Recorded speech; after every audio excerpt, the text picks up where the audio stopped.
Hello, welcome to the channel. Thank you for being here. We have 3 new decks we're using today, so let's dive in.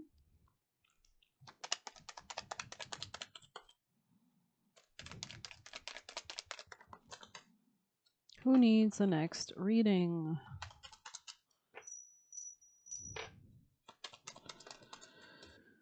Let's reshuffle.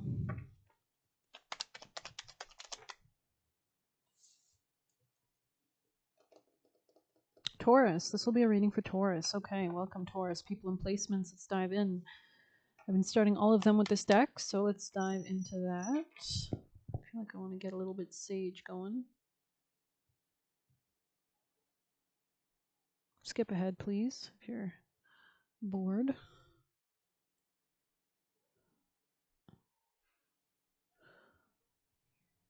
Okay.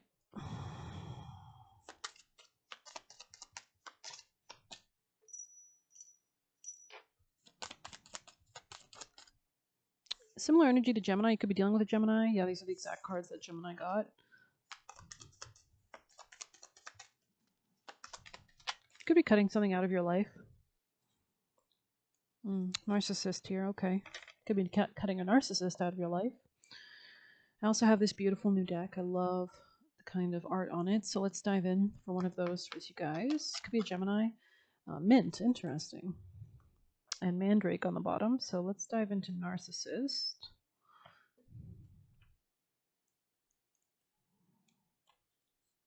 This person could have had red flags from the start. Maybe you've been ignoring them.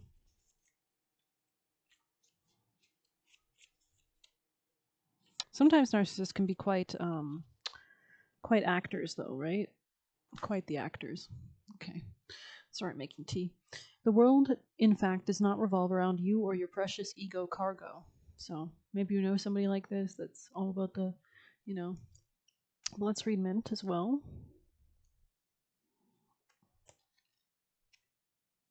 Actually, all of them are kind of like forest vibes. I love it.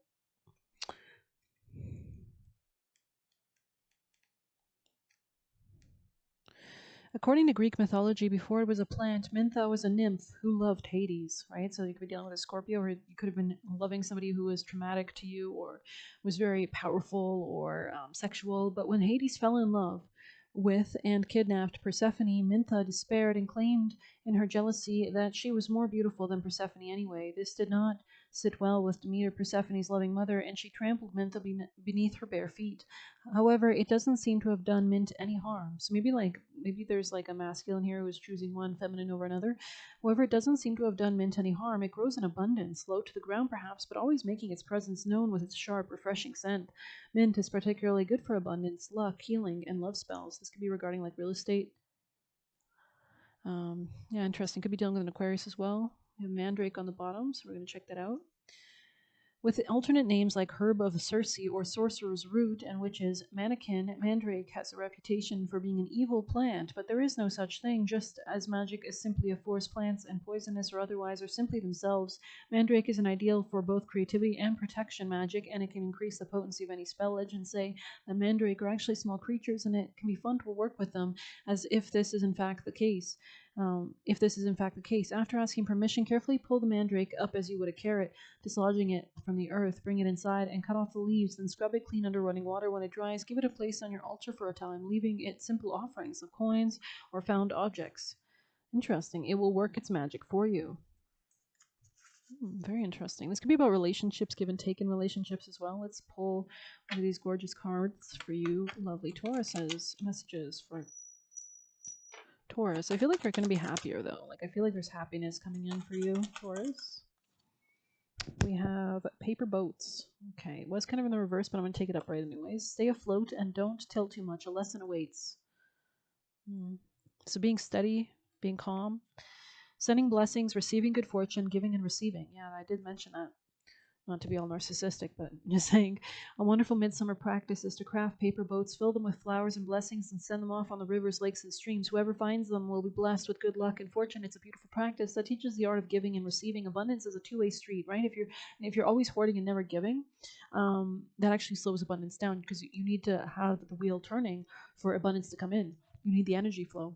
Abundance is a two-way street. To give, there must be a recipient, and to receive, one must be willing to accept. One cannot exist with the other. There is no shame in sharing or accepting, and you will find yourself experiencing both sides of the coin many times over. Share your time, resources, and skills when you are in a position to do so, as you never know how a gift that is given without expectation can change someone's day or even going on to impact them for a lifetime. Each time you give, you deposit a karmic coin that makes its way back to you when you need it most.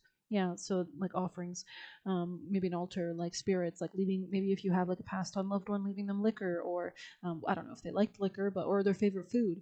If you find yourself on the receiving end, to do so without feeling guilty for needing a helping hand, allowing others to repay their fortune in kind to you is not a sign of failure or weakness, but is a one soul doing their part to uplift another and in turn lift the greater consciousness. It all flows back into the unlimited stream of love, universe's cache of kindness. Celebrate your turn in fortunes, being sure to pay it forward when you're back on your feet. And we have like two snails right there. It's kind of cute. Very interesting. Okay, beautiful, beautiful. We have hydration on the bottom, so maybe making sure that you're drinking enough water. But let's, really cute little picture actually. I think he's like leading a little, it's so cute, a little pony on a string. Very cute. Okay, let's read hydration for you guys as well. So pouring into yourself, caring, rejuvenating, right? It could be really important. Let's see. Basic nourishment, foundational healing, source of the problem. There is more to the story than meets the eye. Be mindful of what hides beneath the surface. This could be about shared intimacy, finances, power dynamics. Ever had dry skin in the summer? Between sun rays, air conditioning, salt water, and chlorine, your skin can take a brutal beating. You can increase your moisturizer, of course, but that is only treating the symptoms and not the problem. While environmental influences increase your chances of having dry skin, proper hydration is half the battle. Getting enough. So maybe this is not just about water, but it could be about music, enjoyment, pleasure, anything that's rejuvenating, anything that soothes the emotions, because water rules emotions. Sorry. Let's see. Getting enough of this foundational healing just by drinking more water has a significant impact not only on your skin, but your body's overall wellness and also your mind. A mind that doesn't get enough water is negative. It shrinks. It literally shrinks, and you have negative thinking.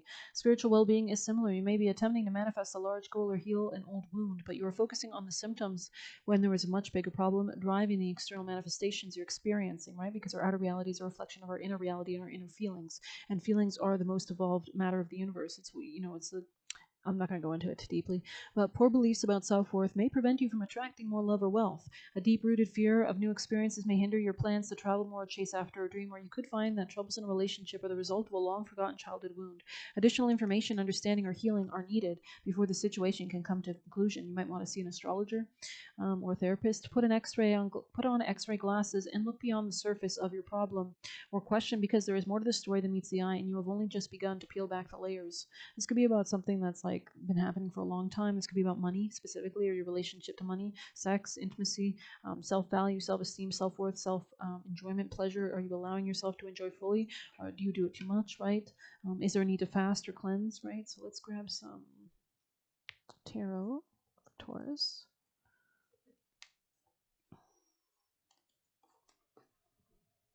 So let's grab some of these Taurus messages.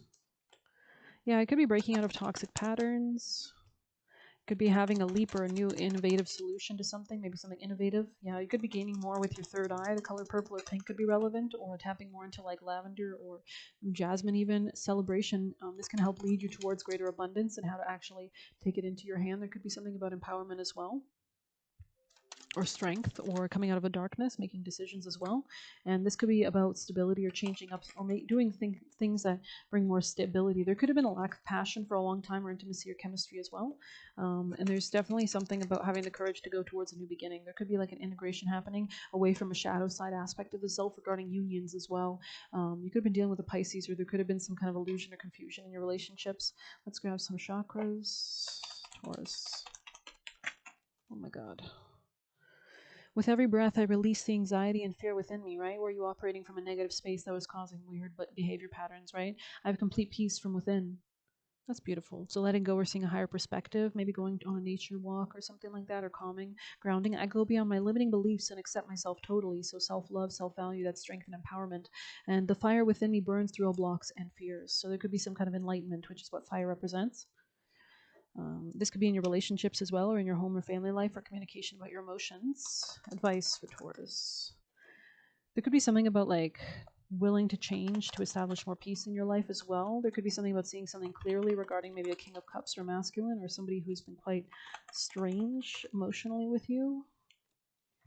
There could be a watching or something about like communicating about how to work on something with somebody maybe, or how to work through something. There could have been something about priorities or a lack of like proper juggling or balancing of finances in the home. This could have been self-imposed restrictions, overspending, etc. There could be something about collaborating more effectively with people as well, especially regarding long-term security, and this could be in a love situation. The feminine could be more balanced than the masculine is, especially regarding finances as well. And yeah, there could be a lack of passion here as a result of this, right? Because I mean, if somebody's stressing about bills all the time, do you think they're going to be that loving, right? Probably not. So let's see. Taurus, messages from Taurus's spirit teams, messages from Taurus energies. Maybe you're not giving enough in a relationship as well. That could be part of it. Like, so it's causing undue stress on something. Defend your happiness is here. Okay, interesting. Reassess, give and take in relations. Step back. Is love returned? Same amount? Question mark. If they didn't congratulate, cut them out. Don't rush. Move the energy around. Drink more citrus, so your immune system could be weak, or there could be a need to have a clearer, cleaner nutrition or drinks. Less sugar. Wants to mess with your investments, time, energy, or focus. Wants to steal your secrets, secret sauce. I'm not sure if these are upright or reversed. You embarrass them, okay. Unstoppable in the reverse. Maybe you've been stoppable, you need to get going. Get excited, yeah. Gifting high vibrational to someone who spends it doesn't help them. Do not be an enabler. Interesting. People need to learn how to invest their energy wisely. And rebuilding finances here. So there was something here about finances. Drinking more water and glowing. We did have hydration. I talked to God about you. Praying could also be important. And you're smarter than they thought, and it was in the reverse. So maybe there's a need to become smart or something like that. I'm going to end it on this note. I hope you enjoyed it. Please hit like, subscribe. You can get a personal using the Buy Me a Coffee link or leave a tip through there. Good luck. Take care.